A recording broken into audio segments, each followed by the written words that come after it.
I think everyone has that one opinion about a ride or a theme park that, when they tell other people, they go completely berserk and they don't respectfully agree. Today's video is all about my own and some of your guys' controversial opinions regarding UK and worldwide theme parks and their rides and attractions. And if you disagree with any of them, I'm going to make a mistake by saying this, feel free to leave your counter arguments in the comments. And just quickly, I'd like to say a massive thank you for all the support recently and 15,000 subscribers. Like, it's mad. Thank you so much. So, what could be considered a controversial opinion? Well, let's give an example. If you think Rita's a bad ride, well, actually, no, that's not a good example because you're not being controversial at that point. You are speaking the truth. It'd basically be like saying The Smiler is an awful ride and that you prefer The Walking Dead at Thorpe Park or something like that. Which, if I'm being honest, I've seen similar comments to that in the past, which I shall contain my confusion. So what are some of my personal controversial opinions? Now, I think of myself mainly as someone who's quite plain opinioned when it comes to UK coasters because, well, to some people's dislike, Icon's my number one, Smiler just behind. That is very common and not very interesting, let's be honest. But there are a few things that I've realised, like one of them is that I love Steeplechase a lot more than anyone else seems to. Because as much as it's not the most comfortable ride ever, it's just so much fun. And, bro, you can literally race two other people on horses on a roller coaster. You can't get much better than that. I know I said Icon's my number one, but I take that back. Another one of mine is that when it works, I really do enjoy Darren Brown's Ghost Train at Thorpe Park. I know the VR's not the greatest, and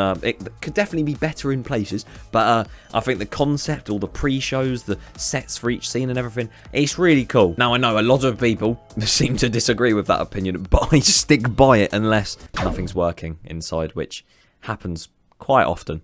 Sadly. Quite a few people say that Colossus and Soar are very rough and that they should be removed and that they should sink along with Soar Alive. I respectfully disagree with that opinion, as I think both those rides are great in their own way. As much as they have their little jolts here and there, Soar is quite smooth.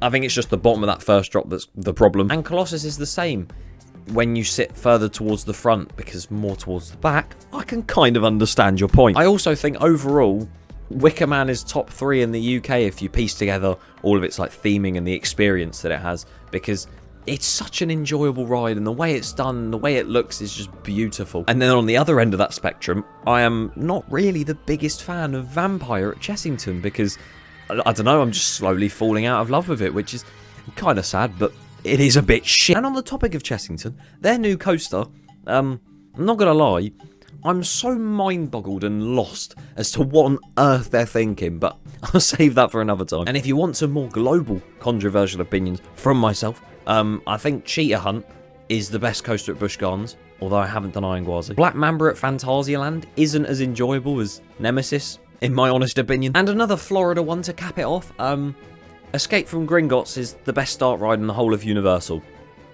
And that's where we end that conversation.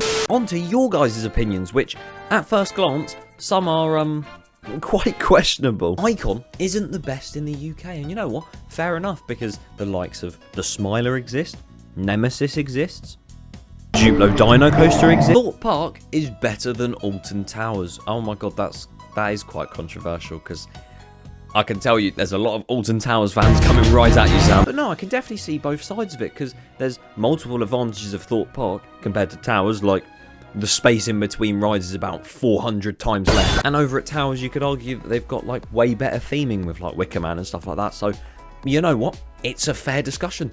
Fair play, mate. Black Mirror isn't that bad. Now, usually I sit here and I say, opinions are opinions, like no opinion is ever wrong. I'm very close to breaking my word. Oblivion is better than Shambhala. You know it's... No.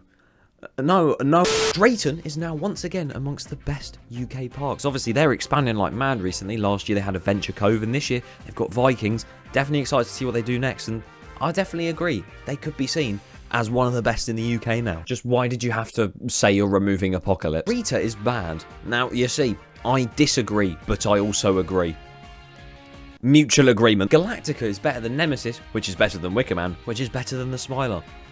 Galactica is a good ride, but personally, I don't know if I'd rate it that high. Colossus is rougher than King Pig's Wild Hog Dodgems. Cheers, Tom. Darren Brown's Ghost Train is the best UK dark ride. Now, as I said earlier, I do quite like Darren Brown's Ghost Train. I personally wouldn't say it's the best in the UK because Hex and Wallace and Gromit exist. Cracking toast, Gromit. But no, it's a very good ride, and I'm glad other people appreciate it. Trailers has been Thorpe's best maze since the Big Top. We got a Fright Nights one here. I think that's wrong, purely because Vulcan Peak exists. How could you forget that one? On a bad day, Saw should sink alongside Saw Alive. I swear I said something very similar to that earlier. Great minds think alike, my friend. But I didn't mean it, because I really like Saw, and I don't think it should sink. The big one is criminally underrated. Sorry. Criminally underrated. And you know, there's a lot of mixed opinions about the big one. I'm one of those who thinks it's a little bit rough and not very enjoyable past the first drop, but I still appreciate it for what it is. And then you've obviously got people who think it's the best thing in the world, so yeah, you can't win really. Flamingo Land over Chessington. Now, to be honest, I would say Flamingo Land's better anyway, because they have the record equaling 10 inversion coaster. Like, do you know how mad that is, the fact it's got the most inversions in the world? Ride to Happiness is way better than Sardra, and honestly, I can't put my finger on that opinion myself, because I still don't know which I prefer. Maybe one day. Black Mamba is worse than Inferno. There you go, I said it was worse than Nemesis, and you're saying it's worse than the worst version of Nemesis. Wow. Grand National is better than... I don't even want to finish that sentence. How? I prefer The Walking Dead The Ride to X, and you know what? I would agree with that. A lot of people seem to be stuck on the fact that this disco light roller coaster is very cool, but I think The Walking Dead The Ride is very well themed, and I enjoy it a lot. Colossus over Sick. Sick hasn't even opened yet. Infusion over Icon. I genuinely don't know how to respond to that. Fly is better than any ride at Energylandia. Now, obviously, Zardra and Hyperion are probably the main ones that you'd compare it to, because those are just mental as well. But Fly is very well themed and very, very fast, so I can completely understand that opinion. But personally for me, I prefer Zardra. Mindblower, Smiler, Nemesis, Megaphobia and Montu are all better than Velocicoaster. Better than Velocicoaster? I mean, I haven't done Velocicoaster, but are you mad? It just proceeds to get even worse. Rush is better than Stealth. I mean, if Rush had a cycle that lasted longer than it takes me to run from one side of my room to the other, then it might be okay. But, you know, as I said, opinions are opinions. And you know what? Talking of Thorpe, if you want to see my top 10 rides at Thorpe Park, click here. I'll let you know now, Rush is not above Stealth on my list.